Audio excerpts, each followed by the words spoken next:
Bueno, se lo venimos anunciando a lo largo de los últimos días. Hoy está con nosotros Juan Carlos Quer. Bienvenido. Buenos días, gracias. Es un placer tenerte aquí. Gracias de corazón, de verdad, por haber venido a contarnos tantas y tantas cosas que, bueno, que hay que poner sobre encima de la mesa hoy a este plató. En primer lugar, ¿qué tal estás? Trabajando en esta justa causa que apoyan 8 de cada 10 ciudadanos españoles al margen de la política. Intentemos entre todos dejar la política al margen del sentido común. Intentemos proteger a la mujer desde la educación, pero también desde normas efectivas, leyes penales que nos amparen ante individuos como Montoya, el asesino de Laura Luelmo, que le pidió al juez, tras 2 asesinatos, que no le dejaran salir de la cárcel, que lo volvería a cometer. Y hace 10 días tuvimos otro nuevo asesinato de otra mujer, a manos de un individuo que anteriormente había asesinado también a su mujer. Así que educando, educando y educando, que por supuesto hay que educar, pero también aplicando normas efectivas y evitando la aplicación de terceros grados penitenciarios a reos que después vuelven a violar y que nadie dice nada. Juan Carlos, cuando uno se sienta al lado de usted, siente muchas cosas. Es un padre que ha perdido a lo más grande que te puede dar la vida, que es un hijo. Hace poco se sentaron aquí 2 personas, 2 grandes profesionales en derecho penal, que nos impusieron respeto. Hablábamos precisamente también de este tema, de la prisión permanente revisable.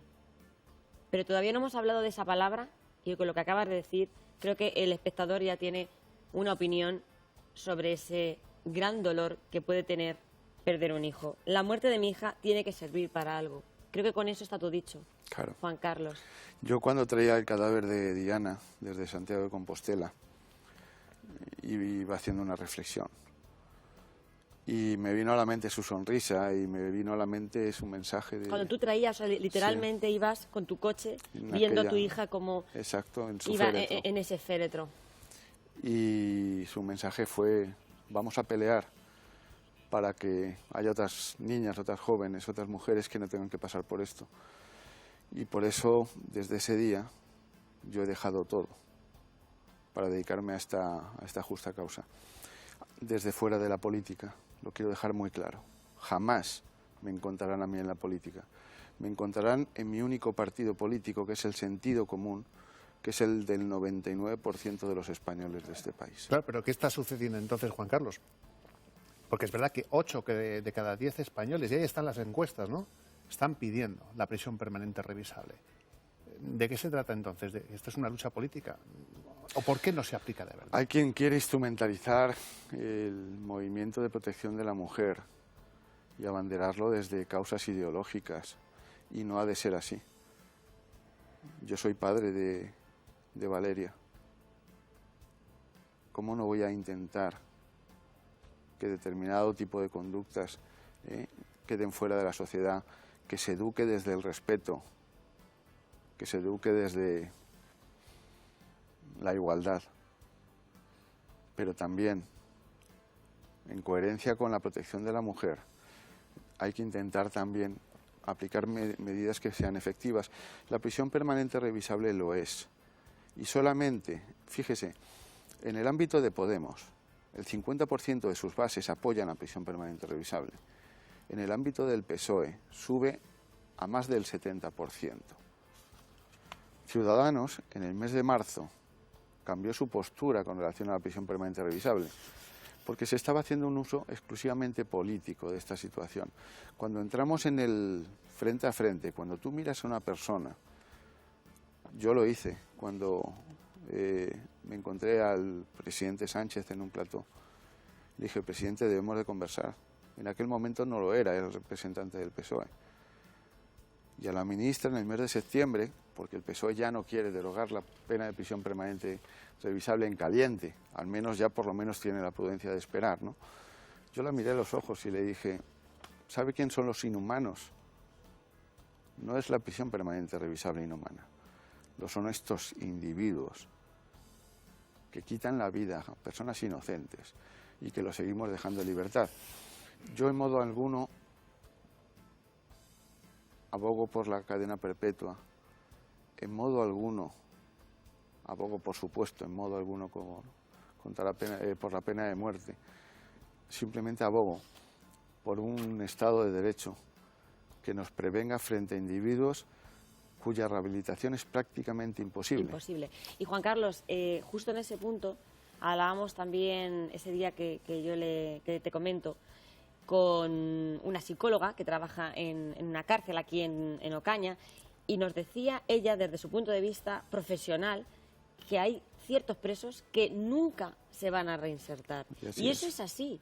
Entonces, ¿por qué faltan medios? Aquí se ha hablado de falta de medios. ¿Tú qué opinas sobre eso? ¿Faltan medios en nuestros centros penitenciarios para evaluar a este tipo de delincuentes? Falta apoyo a los funcionarios de prisiones, faltan herramientas para que puedan hacer su trabajo de un modo efectivo y faltan medios para fomentar la educación y la rehabilitación y la reinserción. Cuando yo me reuní con los grupos políticos que intentaban derogar la pena de prisión permanente revisable, lo que les pedí fue una alternativa. Le dije, si usted quiere derogar la prisión permanente revisable, deme usted una alternativa. Porque empezaron diciendo que la prisión permanente revisable era una cadena perpetua. Eso es faltar a la realidad. Siguieron diciendo que nuestro código penal es el código más duro de Europa. Lo que no saben, lo que mienten, lo que ocultan, es que las sociedades más avanzadas de Europa, excepto Croacia y Portugal, tienen penas de este tipo para delitos de extraordinaria gravedad y de extraordinaria crueldad. La prisión, cumplimiento íntegro de la condena, que es la alternativa que exponen las fuerzas progresistas, no da respuesta a este tipo de individuos. Montoya había cumplido un montón de años de prisión y salió, y a los 15 días estaba volviendo a asesinar a una niña inocente. Mire, voy a poner dos temas encima de la mesa. Si tantas veces saliera, tantas veces lo haría. Voy a esperar al que tiene ahora mismo en la cabeza, pero ya que ha mencionado a Montoya, sí que quiero decir una cosa. Hace poco comentábamos en esta charla que teníamos también en esta mesa, en esta salita, decía, es que la prisión permanente revisable no soluciona nada. Al final, no va a dejar de haber asesinos, no va a dejar de haber violadores, pero se podría haber evitado el asesinato, efectivamente, de Laura Luelmo. No le quepa la menor duda de haber estado vigente la prisión permanente revisable. No para el asesinato de una anciana, que no es el supuesto de la prisión permanente revisable. Imagínese que hubiera asesinado Montoya en la primera ocasión a una menor. En ese caso, no hubiera sido puesto en libertad y hubiéramos evitado una segunda víctima inocente. Y estamos hartos en nuestras calles, en el día a día. Estamos hablando de Laura Luelmo en el mes de diciembre. Estamos hablando de esta joven en el mes de enero en Zaragoza. Estamos hablando de individuos que sí o sí nos dicen póngannos en prevención, porque de nada me sirven a mí las lamentaciones ni del señor Sánchez ni del señor Iglesias. Lamentamos mucho esta pérdida, no. Además de educar, pongamos medidas efectivas. Pero también se dice o se comenta que quizás la prisión permanente revisable, decía el señor experto en penal el otro día, podría cambiar el tipo de vida en la cárcel, en el centro penitenciario. ¿Por qué? ¿En qué sentido? Que el preso que estuviera muchos años allí, encerrado, como ya no tiene ninguna esperanza, exactamente, pues al final eso repercutiría en la vida interna de la cárcel. Bueno, en coherencia con esa misma posición de ese juez, habría que decirle que el cumplimiento íntegro de la condena que defienden las fuerzas progresistas de 30 a 35 años, aunque sea para ponerlos en libertad a sabiendas de que al día siguiente van a volver a asesinar, también es excesivamente dura. Entonces lo que podemos pensar es que no haya sanciones y que los dejemos en libertad y le digamos qué pena que haya pasado esto, ¿no? Entonces, esa política buenista no tiene ningún sentido. Mire, Diana tenía 18 años. La edad media de vida de una mujer en España es de 83, 84 años en estos momentos. Le quedaban al menos 65 años de vida. Yo lo que le deseo a este individuo, que además asesinó previa violación de Diana y estaba volviendo a meter en el maletero a otra niña, que no acabó en el mismo pozo que Diana, gracias a dos ángeles que aparecieron. Sí, bueno. Quiero recordarle que tiene una hija de 15 años. de vez en cuando la naturaleza se equivoca con determinadas personas. Entonces, hay que sancionar a la altura de la gravedad del delito cometido, porque si no se está mandando un mensaje a la sociedad que no funciona. Yo no busco revancha, en modo alguno, soy una persona serena. Lo único que busco es justicia y busco prevención, porque el cuerpo de mi hija, la vida de mi hija jamás me la volverán a devolver. Desde luego. Pero su contribución a que nuestra sociedad dé un paso hacia adelante es lo que me hace que desde cada día que me levanto, duerma o no duerma, porque muchas veces no se duerme. Estamos entrevistando a Juan Carlos Quer, una entrevista en profundidad y con muchísimo sentimiento, como están viendo ustedes. El otro día estuvo aquí Javier Urra y dijo una cosa que a mí sí que me llamó muchísimo la atención y que quiero comentarle. Él dijo, imagínese usted, cuando el caso del ébola, a esos pobres misioneros que llegaron a España y les pusieron aparte y no les dejaron salir hasta que no se había acabado esa enfermedad. Y qué buen ejemplo me está poniendo usted, le dije, señor Urra. Un ejemplo de sentido común. Lo que ocurre es que en este caso estábamos hablando de una enfermedad y aquí estamos hablando de personas que quitan vidas a personas inocentes. Exactamente. Esa es la gran diferencia. Así que en este sentido, sigamos educando, protejamos a la mujer de modo efectivo, pero apliquemos leyes que realmente respondan a la problemática de este tipo de individuos y démosle la oportunidad de rehabilitarse, pero si no se rehabilitan. Mire, en el ámbito del Código Penal vigente, el cumplimiento íntegro de las condenas no obliga al reo, a un reo que ha violado a 18, 20, 25 niñas. Me estoy acordando del ascensor del violador del estilete, del ascensor, del example, de la Verneda. Tantos y tantos ejemplos que tenemos ahí. Si no quieren hacer un curso de rehabilitación que le ofrece la sociedad, no lo hacen y no pasa nada. Y llega un juez y le aplica un tercer grado simplemente porque se comporta bien en la cárcel. Pero ¿cómo no se va a comportar bien en la cárcel? Si ahí no tiene la pulsión sexual, eso sí, en cuanto salen al día siguiente por la mañana, ya estamos poniendo en riesgo nuestra sociedad. Así que prevención y coherencia, desde fuera de la política, como debe ser. Totalmente de acuerdo, Juan Carlos. También yo creo que muchas veces no vemos el dolor en el ojo ajeno.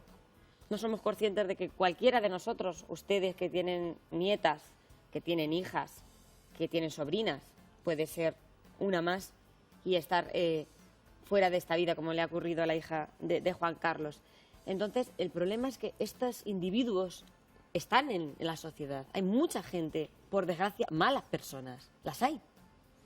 Y si no mandamos un mensaje de protección de la gente buena, que somos casi todos, frente a los individuos que no tienen ningún respeto ni por la vida ni por la dignidad de una mujer y que las violan y las tiran a un pozo, ¿qué vamos a hacer como sociedad? Si este tipo de individuos supieran, y así de cruel te voy a hacer la pregunta, si supieran que se van a pudrir en la cárcel, que no van a salir nunca de ahí, que van a estar ahí hasta el fin de sus días, ¿tú crees que mucha gente se pensaría, muchos de ellos, el volver a cometer un asesinato? Desde luego le puedo decir que las leyes en el Código Penal están, porque son un mensaje de sanción de la sociedad a quien no cumple unas reglas del juego. Así que leyes deberá de existir siempre. Yo no deseo para nadie una pena perpetua. La pena perpetua ya la tengo yo como padre. Exacto, el dolor perpetuo para siempre. Exacto.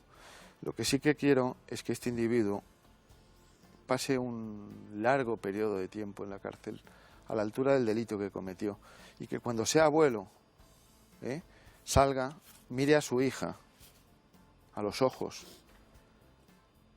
y se pueda poner a la altura y a la dignidad de una persona, de un ser humano, porque en estos momentos no lo es. Este individuo, lo quiero recordar, que tras asesinar a Diana, previamente había intentado violar a la gemela de su mujer.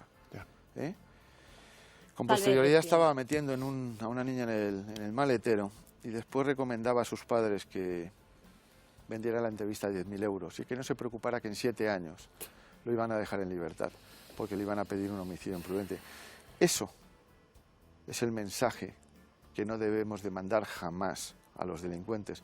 Y le puedo asegurar que hacer justicia en este país y defender a las víctimas cuesta un enorme esfuerzo. Y en ese sentido hemos visto el acebo que han preparado nuestros compañeros, que usted también referencia a los desaparecidos. ¿Dónde están esas leyes para los desaparecidos? Yo soy Diana estuvo desaparecida 500 días y le puedo asegurar que eso es un dolor inhumano. Y desde aquí quiero mandar un abrazo enorme a la familia de Marta del Castillo. Mañana hay una manifestación en Sevilla. Ojalá que toda la gente que pudiera acudir esté presente allí. Y si no lo está de un modo físico, sí lo esté con el corazón, para pedir justicia a un padre que se ha puesto de rodillas delante de los reos. Les ha dicho que tengo que decir. Están en la calle. Alguno está detenido todavía.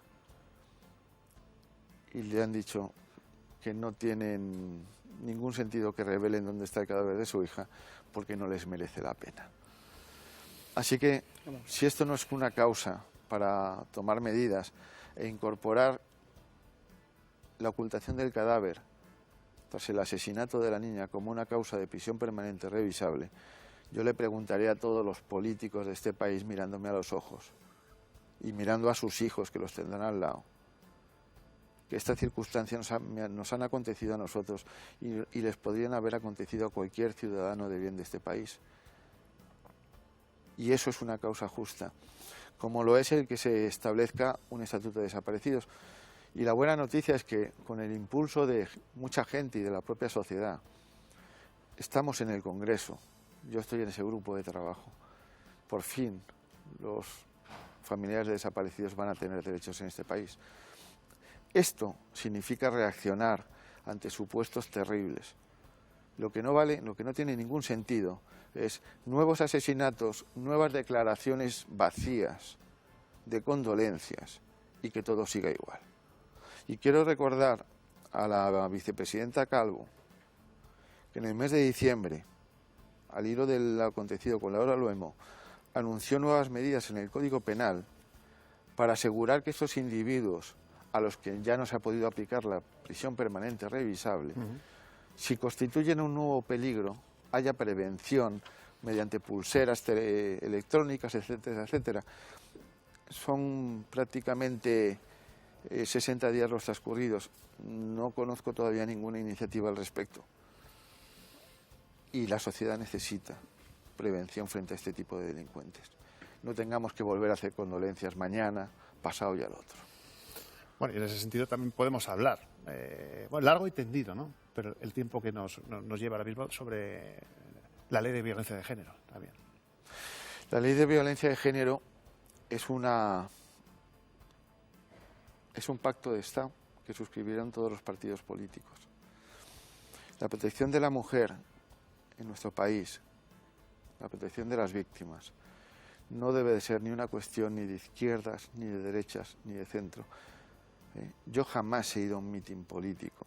Creo muy poquito en la política, pero creo en los ciudadanos de este país, porque casi todos nos conducimos, los que no vamos en coches oficiales, desde el sentido común. Lo que habrá que intentar es que, desde el ámbito de la violencia de género, lo que no se fomenten sean actuaciones distintas de todas aquellas dirigidas única y exclusivamente a proteger a la mujer, ampararla en sus derechos y asegurar que las víctimas reciban los recursos necesarios para poder tener el amparo frente a los maltratadores. Si esto es así, todos los ciudadanos de bien de nuestro país estamos apoyando de un modo incondicional esta ley, pero movilizar a colectivos única y exclusivamente bajo esta estandarte para intentar defender posiciones ideológicas que nada tienen que ver con defender a la mujer, me parece indigno. Y eso hay que denunciarlo. Así que, por supuesto, sí a una ley de violencia de género, pero una ley de violencia de género cuyo único exclusivo foco sea la defensa de las víctimas, la protección efectiva de la mujer. Y a estos movimientos feministas, que son de bandera y de pancarta, les pregunto yo, ¿dónde estaban cuando estábamos nosotros en el Congreso intentando evitar la derogación de la prisión permanente revisable? Y le voy a explicar por qué. Esta ley lleva vigente en nuestro Código Penal desde el año 2015. Tenemos 6 condenas en este momento. 4 lo son por violencia machista. Asesinato de menores para vengarse de la pareja o de la expareja o de la mujer. ¿Cree que es un mensaje adecuado sancionar adecuadamente a este tipo de individuos que pasan por la sierra a sus hijos, que los matan, que arrojan a un bebé de 2 meses por la ventana? Pero ¿en qué sociedad estamos viviendo? Así que ojalá que desde el movimiento feminista se apoyen también medidas penales efectivas que disuadan a los maltratadores de cometer tropelías utilizando hasta sus propios hijos para vengarse de su mujer. Y de eso escucho muy poco. De pelear en este sentido no escucho nada. Y deberían de hacerlo. Porque educación, educación y educación, por supuesto. Derechos humanos, por supuesto. Derecho a la reinserción y a la rehabilitación del reo, por supuesto. Pero también sanción efectiva y cumplimiento de penas que de alguna forma trasladen un mensaje a los delincuentes de que así no pueden convivir en sociedad. Este año 2019 va a ser juzgado. Sí que estáis a espera de un análisis caligráfico. ¿Qué esperar de ese juicio, Juan Carlos? Todavía estamos en fase de instrucción y espero justicia.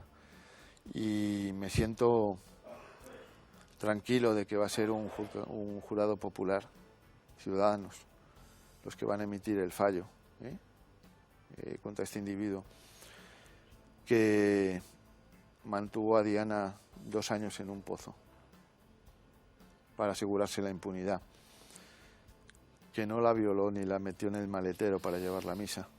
Y le puedo asegurar que cuántos derechos tienen los detenidos y qué poquitos tienen las víctimas, y cuánto cuesta hacer justicia. Yo tengo formación jurídica y me parece bien los derechos de los detenidos, ¿sí? Pero las víctimas también deben de tener derechos que les amparen.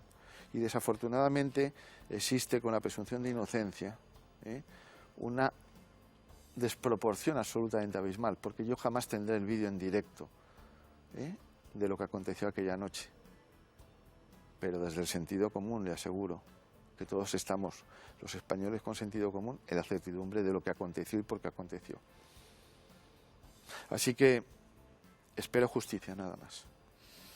Pues Juan Carlos, gracias de verdad por estar con nosotros. Tiene aquí nuestra casa. Muchas gracias. Y esta familia estando contigo, apoyándole totalmente, porque el dolor de un padre... No solamente es el dolor de un padre, pero mire, mitigará mi dolor el saber que la contribución de mi hija, con su trágico desenlace, va a evitar que pueda haber víctimas o delitos que podamos evitar. Y eso al menos te reconforta. Pues Dios quiere, y así sea, y ese ángel. Muchas gracias. Gracias. Muchísimas gracias, Muchas de corazón. gracias. El testimonio de Juan Carlos Quer, hoy en Estando Con Él.